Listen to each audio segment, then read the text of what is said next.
tu ne veux rien rater de nos vidéos et surtout nous soutenir, abonne-toi. Hola, bienvenue dans un nouveau vlog rénovation. Nous sommes jeudi, il est 9h30 et c'est extrêmement rare que Chris travaille sur notre projet maison en semaine. Très rare, mais là l'agenda s'est goupillé comme ça. Aujourd'hui il s'attaque au sol du pigeonnier. Quelques-uns parmi vous, très peu, nous ont fait la réflexion que on ne prenait pas les choses dans le bon ordre. C'est vrai que le sol, normalement, on le fait avant les murs, avant la peinture. C'est ce qu'on est en train de faire dans le bureau de Chris. Mais en fait, ce qu'il y a, c'est que... je vais vous poser. Ce qu'il y a, c'est que c'est quelque chose qui nous faisait peur, en fait. Pour tout vous dire, à la base, on comptait le laisser comme ça, avec ses dos d'âne et ses ventres. Balancer un gros tapis un peu fluffy, mettre le lit et... on s'est dit on verra rien. Puis après on s'est dit non, attends... c'est trop dégueu, on peut pas laisser ça comme ça. Et puis ben, le timing a fait qu'on a dû d'abord finir la salle de bain, enfin la salle d'eau du garage, avancer le bureau de Chris parce que là il en peut plus, il a hâte d'avoir un bureau propre, au sec et tout, et chauffé aussi. Enfin voilà, donc du coup problème de timing, problème de technique aussi, on ne savait pas trop comment faire. Et d'ailleurs c'est rigolo parce que quand je vous ai posé la question de comment refaire le sol, si vous aviez des idées, j'ai publié je crois le vlog 10 jours après, un truc comme ça, je sais plus exactement. Et entre temps Chris avait trouvé cette solution donc de Formacell. Par contre, mais merci beaucoup de m'avoir conseillé la vidéo. Je me souviens plus du nom, je vous la mets en barre d'infos pour ceux dont la technique les intéresse, parce que vraiment, le lave-vaisselle sonne, parce que vraiment cette vidéo c'est pépite, ça explique trop bien. En fait il y a un formateur Formacell qui vient expliquer à la personne qui rénove sa maison comment ça fonctionne et tout, et du coup ça va nous faire gagner vachement de temps parce que Chris sinon il aurait tâtonné, il aurait essayé, cherché, etc. Là il y a toute la technique qui est expliquée, tout bien, donc trop cool. Visiblement on aurait pu balancer carrément les billes sur nos pare-feuilles et ensuite mettre notre plaque au sol, mais ça aurait trop rehaussé par rapport à l'escalier et aux marches. Voilà, la dernière marche aurait été trop haute. Donc là, ce matin, Chris, il a poncé les poutres. Il les a déballées et poncées. Et là, il est en train, du coup, d'enlever tous les pare-feuilles. Et on ne sait pas si on enlève la chaux qui est entre les pare-feuilles et les voûtes. En fait, on ne sait pas du tout la solidité des voûtes. Il y en a trop peur de passer à travers et d'arriver dans la salle de bain. Tous les pare-feuilles ont été enlevés par Chris. Il s'en est vu. Ah, ça avait l'air si lourd. Pour l'avoir fait pour le deuxième étage, c'est très lourd. Du coup, après mûre réflexion, parce que c'est... on réfléchit au fur et à mesure en fonction de ce qu'on trouve dessous. Il va nettoyer. Et en gros, il va essayer voilà, de niveler comme ça, de garder la chaux, parce que comme je vous ai dit, on ne sait pas dans quel état sont les voûtes dessous. On a trop peur de tout casser. Donc là, on est quand même sur une surface assez solide et assez plane. Et c'est là-dessus qu'il va venir étaler les granules. Donc là, il a encore pas mal de travail de nettoyage. Et pour tout remettre à plat, ça se voit pas en caméra, mais on voit bien là les ventres que ça faisait et les dos d'âne que ça faisait dans la pièce. Donc voilà pour cette étape là. Il a également donc poncé les poutres qui sont beaucoup plus propres. Elles étaient vraiment très sales, pleines de crottes de pigeons et tout. Donc trop contente de voir les poutres, c'est trop beau. Je sais pas si ça se voit, je vous l'avais expliqué à l'époque, mais je vous le redis, il a fait un toit en diamant. Donc c'est à dire que là c'est en pente, là c'est en pente, là c'est en pente, et ça se rejoint au centre des poutres. C'est trop beau. En vrai là c'est magnifique. Je crois que ça se voit pas trop en caméra, mais franchement il a fait un boulot de dingue. Je me rappelle, il avait galéré, surtout que c'était à une époque où on était coincé par le temps, pressé par le temps, parce que j'allais pas tarder à accoucher, mais ouais, waouh.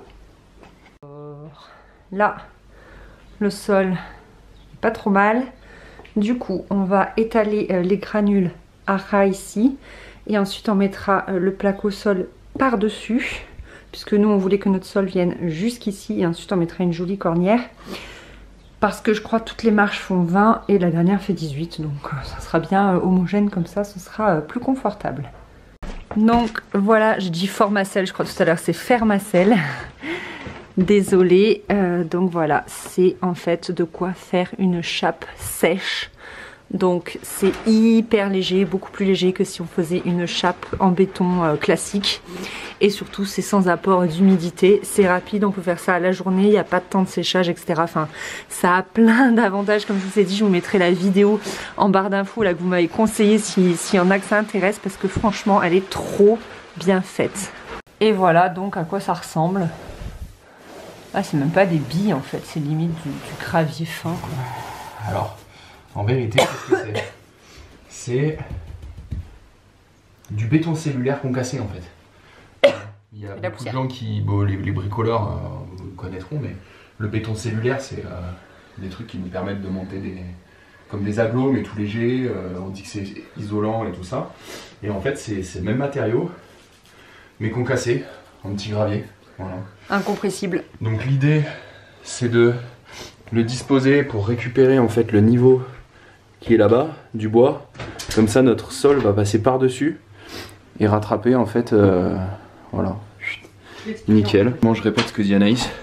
J'ai laissé le fer à cheval parce que bon du coup comme Jolly Jumper il est venu chez nous pour séjourner en vacances avec Lucky Luke. Il y a de grandes chances que ce soit son fer, donc on l'a gardé et à ce qui paraît ça porte bonheur. Donc il va être dans notre sol. Ah voilà. Tu laisses dans le sol alors? Donc pour les personnes qui rénoveront notre maison dans 200 ans, ils auront une belle surprise. Voilà, j'espère qu'ils reconnaîtront le fer à cheval de Jolly Jumper. Ah, je croyais qu'on le laissait en déco moi. Non. Parce qu'on nous a dit qu'on devait le garder hein. Il y a des gens en commentaire qui m'avaient dit ça à l'époque. Ah bah on garde. Ouais mais pas en déco quoi. Non. Tu m'as apporté un autre sac? Non. Ah, il faut que je le monte? Tu m'as prise pour musclore? Je sais pas si je peux. Tu crois? Ah ouais.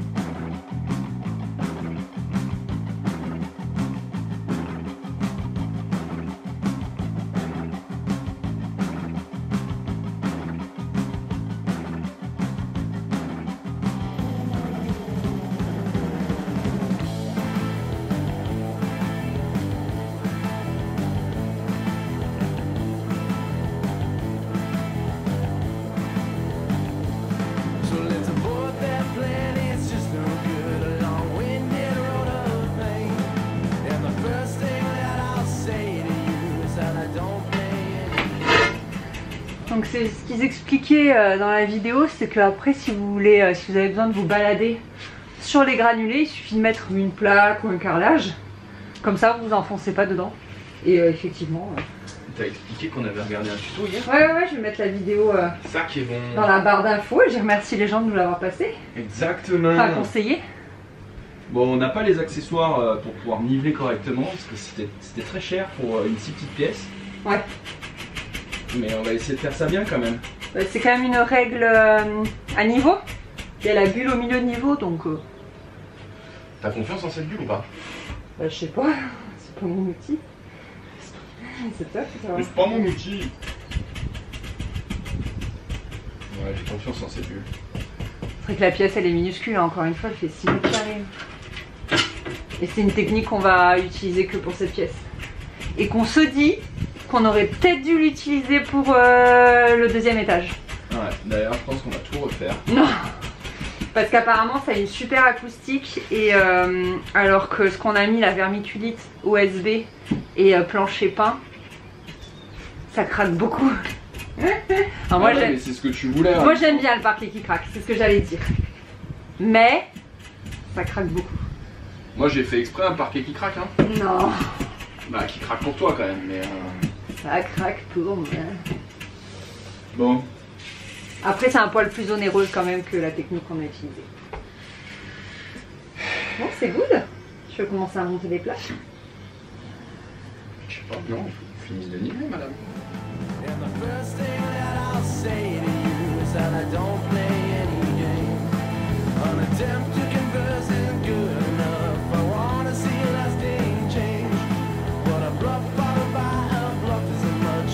Pushes me further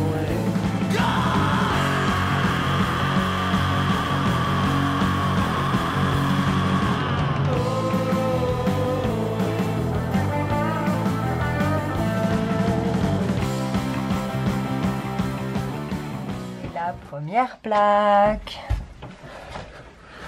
Donc là, c'est les dénivelés pour Tu peux me passer le carreau?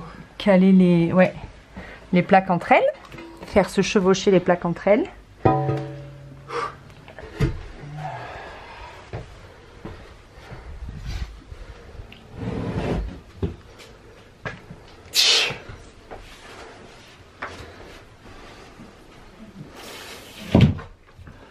Donc en fait elles ont les débords comme ça partout autour. Et dans la vidéo forcément il conseillait de couper les débords des parties qui allaient contre le mur. Voilà.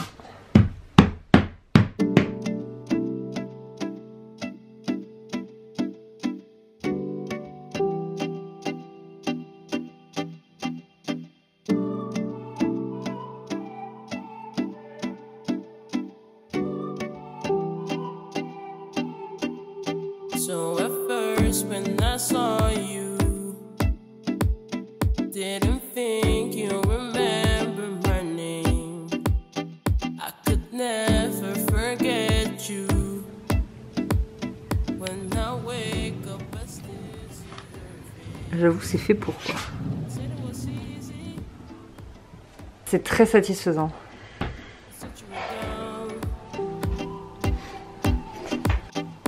Did you convince me? Just stick around. Can we make it easier? Easier. Easier. Easier. Can we make it easier? Easier. Easier. Easier. Easier.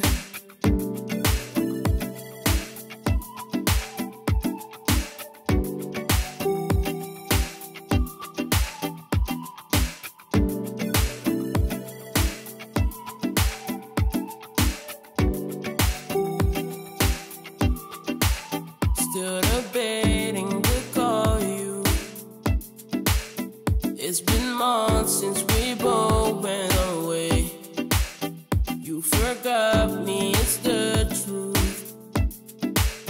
But somehow I find comfort in pain. I wish it was easy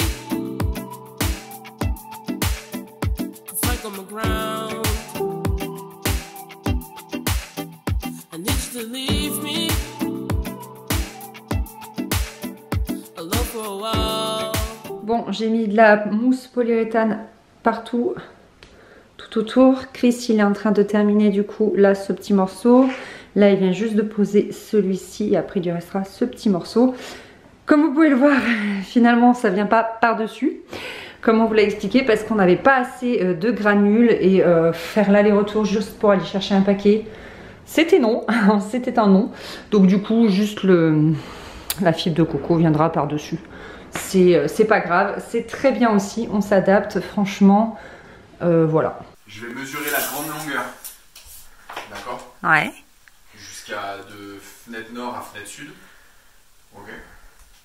Une fois que j'ai la longueur... Bon, il a déjà roulé ça. J'ai même pas eu le temps de filmer.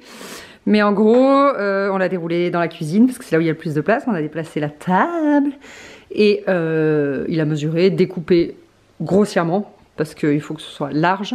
Donc voilà ce qu'il nous reste. C'est cool. Roulé et là on va le monter et on va le présenter. Le moment tant attendu depuis de nombreuses semaines.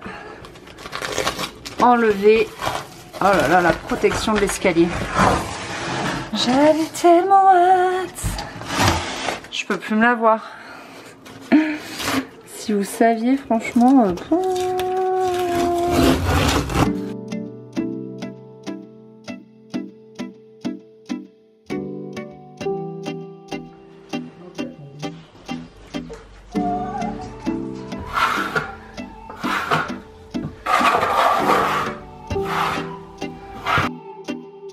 So at first when I saw you, didn't think you remember my name. I could never forget you. When I wake up I still see your face. said it was easy. You said you were down. How did you convince me? Voilà. La pièce est terminée, j'ai amené toute ma littérature. Et j'avais plus de littérature, du coup Chris il a amené ses ramettes de papier. Ses ramettes de papier du boulot. Voilà, c'est trop beau. J'adore. J'adore, j'adore, j'adore, j'adore. Une page de poupée. Elle a bavé. Bon voilà, on peut pas dire que le pigeonnier est terminé, mais ce vlog est terminé. C'était nos objectifs pour cette pièce. Là il nous reste à poser les plaintes. Faut que j'aille les acheter. Mettre les luminaires. C'est ça, faut appeler un électricien. Je sais pas si vous en connaissez un bon. Et après c'est de l'aménagement. C'est ma partie. Moi j'ai fini. Moi je me casse. Je vais ailleurs. Maintenant direction le bureau. Voilà, on espère que cette vidéo vous a plu. Bisous. Bon appétit. Bon appétit. Bah je sais pas, moi je regarderais bien ce genre de truc à En l'apéro. mangeant. Ouais. À l'apéro. Bon appétit.